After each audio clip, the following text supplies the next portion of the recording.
Good evening, ladies and gentlemen, and thank you for tuning in to LCM News. I'm your host, Stephen Cromwell. Tonight, we have a truly disheartening story. Story of a man at the top of his profession, happy and free, but brought low by a recent Supreme Court decision. Eliza Banks has the story.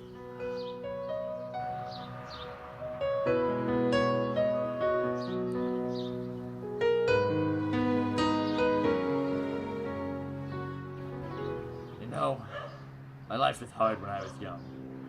I struggled in school and socially. I got kicked out and no one wanted to talk to me after I hung the teacher's dogs from the ceiling fan. But despite all the name-calling, the insults, whenever they cried when I beat them up behind the building, I knew that they couldn't keep me down. The haters wouldn't win. Inside, I had a power they couldn't match. I had a dream. A dream I have now fulfilled.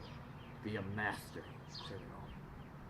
After his expulsion, Butch started small, running a drug operation in the high school that he had just been kicked out of. He then got a promotion in the Tinley Park Mafia to enforcer after he killed the man whose position he then took. But Butch wanted more. I kind of like the Mafia. All in the family, you know? But they were just too corporate for me. I could have joined, got a nice paycheck, some job security, but I refused to sell out. I knew that I had a talent that could change the world, and I was going to use it. All this changed, however, in 2010, when McDonald versus the City of Chicago was decided. The Supreme Court justices, bribed by wealthy corporations, due to their own dissatisfaction with a meager six-figure income and absolute job security, ruled the Second Amendment right to keep and bear arms applied to the state, and that Illinois was required to issue firearm permits, which they began doing in 2013. Oh, that case. Those corrupt justices, they ruined my life. I was on top of the world. I had double-digit muggings every day. Top of my game, top of my profession. And now everyone thinks it's the Old West out there. Those NRA freaks bribe the justices, and now when I go to rob someone, they shoot at me. And for yet another reason why these gun nuts interpretation is completely absurd, is that the Second Amendment does not protect an individual right to bear arms. It can be seen in the second to last line, the right of the people to keep and bear arms. This is what's known as a collective right, a right to the people as a whole, and so, because it's not an individual right, the militia previously mentioned is what holds the right, a state-run organization. This can be easily seen when you look at other amendments, for example, the First Amendment, the right of the people peaceably to assemble and petition the government. This is not an individual right. It can be seen just as in the Second Amendment of the people. You cannot go and take a few of your friends and protest something. That's not constitutional.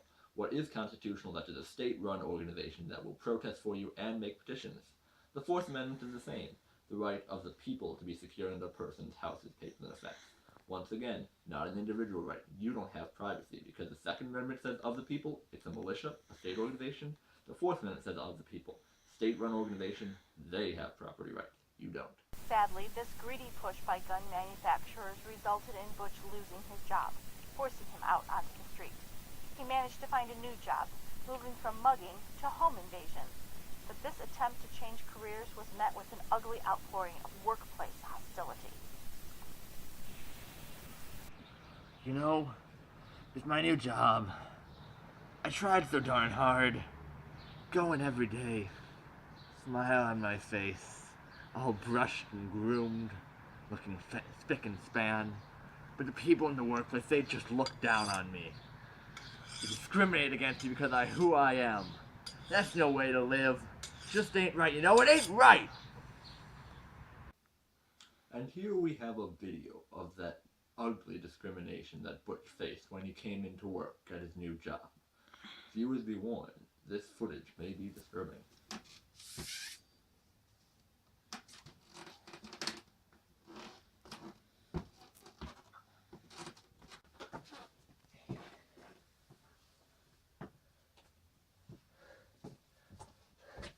What in Sam Hill are you doing around here, boy? Holy schnitzel!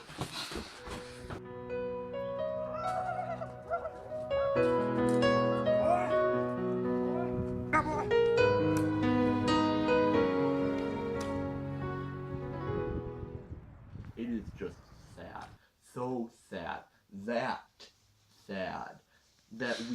progressive, modern civilization still have these backwoodsy, narrow-minded bigots who treat someone like Butch differently just because of the legality of his actions, or because he's taking something that the establishment says isn't his. These people say that they're just defending themselves, but I call it what it is, a hate crime. And we, as a society, need to move on. But all is not lost for poor Butch. A new law has created areas all across the city in both buildings and public transit, places where a guy like Butch can feel at home, talk to someone, let off some steam, and ply his trade without restriction. No, the gun-free zones. Oh, they were my savior. Was ostracized at all times, on all sides. Workplace danger, people out in the streets not caring for me because of who I am, but the gun-free zones. There I could be free. I could be truly who I was, and I knew that this was one place. Despite everything that happened, this is one place where I could do my job. And no one could shoot back. These areas, though, are just not enough. So Butch has created an advocacy group to help underrepresented gangbangers, or thugs, which is now arguing for a ban on all firearms. You know, I started Thug because I wanted to make a difference, you know? I mean, it's a way of life. There's people all there, all across the city, and they're suffering from this the same way I am. It was supposed to be a family business. I'm trying to raise my son in my ways, carry on the family legacy. And now, with all these idiots with guns defending themselves, what's he gonna do? Grow up, be a doctor? No. Stand with Thug. Stand for people like me. This is not just an isolated incident. Butch is not alone in his suffering. The Washington Times published a CPD report that showed that after concealed carry became legal in Illinois, robberies are down 20% and murder rates hit a 58-year low. That means that 1 in 5 people in this honorable profession are out on the streets, and they need your support.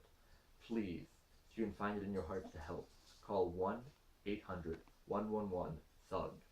The THUG is to help underrepresented gangbangers, and these gangbangers need your help. Please call 1-800-111-THUG. Well, that is all for this evening, folks. Please tune in to LCM News at 9 for our next story. New movement has sprung up to ban healthy people so the rest of us don't feel bad. We sit down for an interview with these noble crusaders. And now, as the cool kids are saying, you only live once. And prosper.